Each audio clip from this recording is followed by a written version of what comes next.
بسم اللہ الرحمن الرحیم۔ السلام علیکم ورحمۃ اللہ۔ آج مجھ سے کہا گیا ہے سورۃ الضحیٰ کے بارے میں بات کروں، تو ترجمہ شروع کرنے سے پہلے اس کی بنیاد سے بات کروں گی۔ ہم میں سے بہت سے لوگ اس سورت کو، اس کے مطالب کو اچھی طرح سے جانتے ہیں۔ یہ اللہ کا محبت نامہ ہے ہمارے لیے، لیکن اس میں لفظ محبت کہیں استعمال نہیں ہوا، کیونکہ اللہ کی محبت لفظی نہیں ہے۔ تو اس سورت کے 3 حصے ہیں۔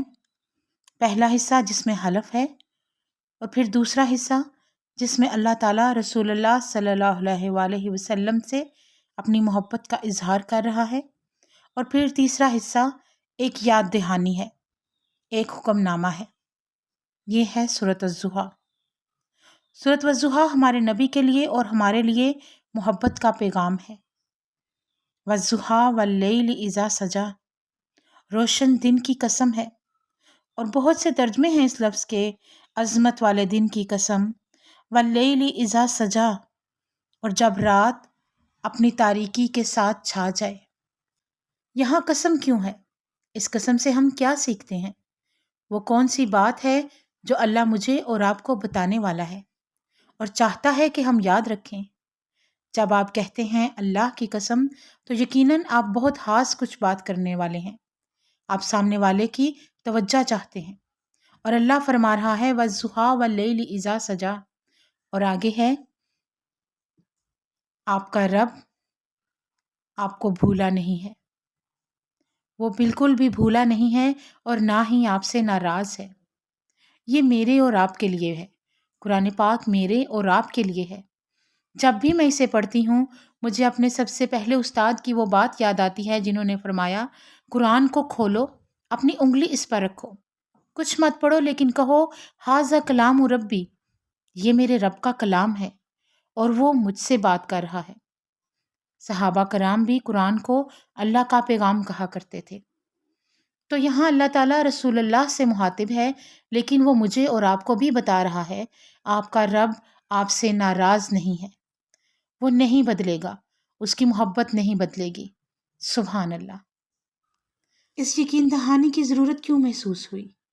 اللہ کی حکمت ہے کہ اللہ تعالیٰ نے نبی پاک کے ساتھ اپنا رابطہ، جو کہ روزانہ ہوا کرتا تھا، کبھی دن میں 2 مرتبہ یا زیادہ بار حضرت جبرائیل آیا کرتے تھے، اسے اللہ نے روک دیا 3 دن کے لیے۔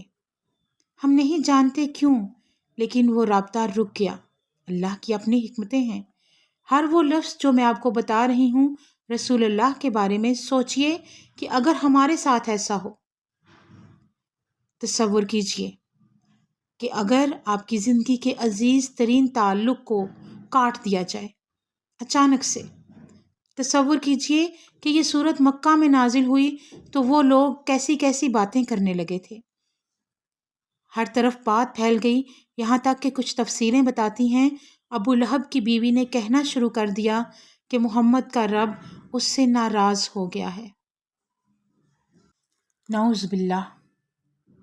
3 دن کے بعد سیدنا جبرائیل آئے رسول اللہ کے پاس یہ صورت لے کر، اور محبت کے لمحات دیکھیں۔ رسول اللہ نے سیدنا جبرائیل سے پوچھا، آپ آئے کیوں نہیں؟ آپ کیوں نہیں آئے؟ شکایت نہیں کی کہ اللہ نے کیوں نہیں بھیجا، ادب سے پوچھا۔ سیدنا جبرائیل نے فرمایا کہ میں وہی کرتا ہوں جس کا حکم دیا جاتا ہے۔ ایک اور آداب محبت، ما ودعک ربک وما قلی، آپ کا رب آپ کو بھولا نہیں ہے، وہ ناراض نہیں ہے۔ میں چاہتی ہوں مجھے سننے والا ہر انسان اس آیت کو اپنے دل میں رکھ لے، تو جب بھی حالات مشکل ہوں یاد رکھیں ما ودعک ربک وما قلی، اللہ نے مجھے کبھی تنہا نہیں چھوڑا، نہ ہی چھوڑے گا، ہم ہی راستہ بھٹکے ہوئے ہیں۔ ہمارا رب ہمیں نہیں بھولتا۔ پھر آگے ہے وَلِلْآخِرَةِ خَيْرٌ لَكَ مِنَ الْأُولَىٰ، آنے والی زندگی اس زندگی سے کئی گنا بہتر ہے۔ یہی ہے وہ تعلق جس میں اللہ اپنی محبت بیان کر رہا ہے۔ وہ کہہ رہا ہے میں نہیں بدلوں گا، میری محبت ہمیشہ رہے گی، میں تمہیں جھکنے نہیں دوں گا۔ یہی ہے اللہ کی محبت۔ پڑھیے کتنی خوبصورت بات ہے۔ جانتے ہیں ہماری روزمرہ زندگی میں خاص طور پر آج کل جب وقت بہت تیزی سے گزر رہا ہے۔ کبھی وقت آتا ہے کہ ہم ہمت ہار جاتے ہیں۔ تو 2 باتیں ہمیشہ یاد رکھیں۔ پہلی، ما ودعک ربک وما قلی، آپ کا رب آپ کو بھولا نہیں ہے، اس کی طرف پلٹ جائیں، اس سے مانگیں، اے اللہ آسانیاں پیدا فرما، اے اللہ میرے دل کو سکون دے، یا اللہ میری مدد کر۔ اور دوسری، آنے والی زندگی اس زندگی سے بہت بہتر ہے، یعنی اس دنیا کے لیے خود کو خراب مت کرو۔ کتنا جی لو گے؟ جب پوچھا جائے گا تم کتنا عرصہ جیے، ہم کہیں گے 1 دن یا 2 دن، بہت کم، بہت مختصر ہے یہ زندگی۔ خود کو ضائع مت کریں۔ دنیاوی الجھنوں میں ہمیں پتہ ہی نہیں چلتا صبح کب ہوئی اور رات کب ہو گئی۔ رب کہتا ہے وَلِلْآخِرَةِ خَيْرٌ لَكَ مِنَ الْأُولَىٰ، اس جہان کے بارے میں سوچو جہاں جانا ہے۔ رب کہتا ہے میں نہیں بدلوں گا، میں جھکنے نہیں دوں گا، انتظار کرو اور دیکھو تمہارے لیے کیا تیار کر رکھا ہے۔ اللہ کہتا ہے میں اتنا نوازوں گا کہ تم خوش ہو جاؤ گے۔ اور اگر میں اور آپ اس جگہ ہوں کہ اللہ پوچھے کیا مانگتے ہو تم، تو کیا مانگیں گے ہم؟ بچوں کی کامیابی، صحت، گھر والوں کی خوشحالی، زیادہ سے زیادہ جنت مانگیں گے؟ مگر ہمارے پیارے نبی نے کیا مانگا؟ کوئی جانتا ہے انہوں نے اللہ سے کیا مانگا؟ امتی امتی، میری امت میری امت، میں اور آپ اور میں، ہماری بخشش۔ کہاں ان کی پاک محبت اور کہاں ہماری زبانی محبت، کیا حیثیت ہے ہماری۔ اور پھر آگے میرا رب فرما رہا ہے، اور یاد رکھیے یہ ہم سب کے لیے ہے۔ ہر بار جب کوئی بچہ پیدا ہوتا ہے مجھے یہ آیت یاد آتی ہے، علم یجد کا یتیمن فآوا، علم یجد کا یتیمن فآوا، تم اکیلے آئے تھے، بنا کپڑوں کے، خود سے ایک لفظ بھی نہیں بول سکتے تھے، خود سے کھا پی نہیں سکتے تھے، اور پھر سوچئے ہم کہاں سے کہاں پہنچ گئے۔ اس نے ہمیں چھت دی، اس نے مجھے چھت دی۔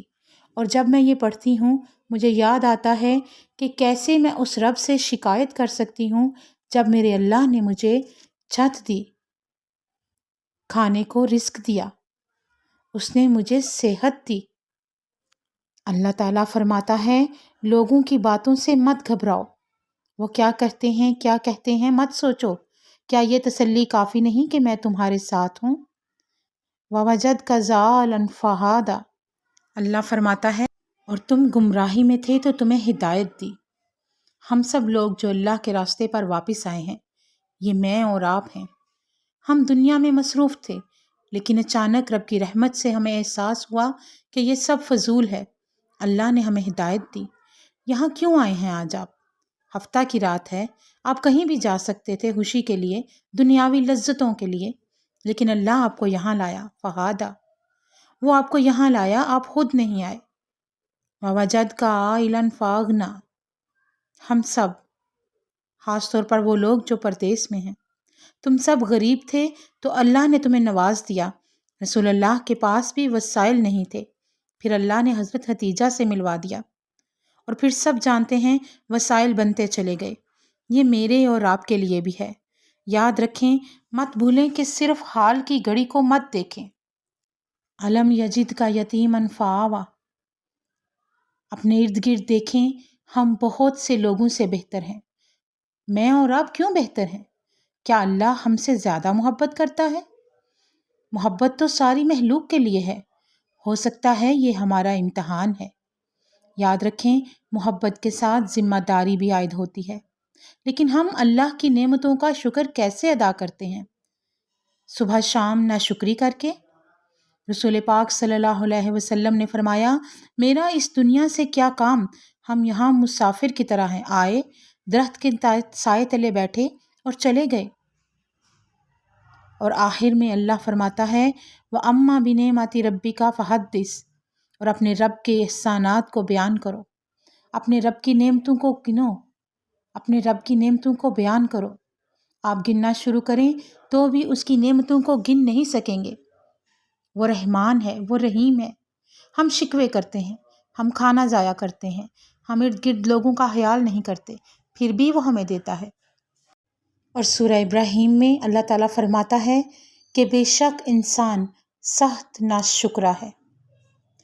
اللہ ہمیں شکر ادا کرنے والی زبان دے، آمین یا رب العالمین۔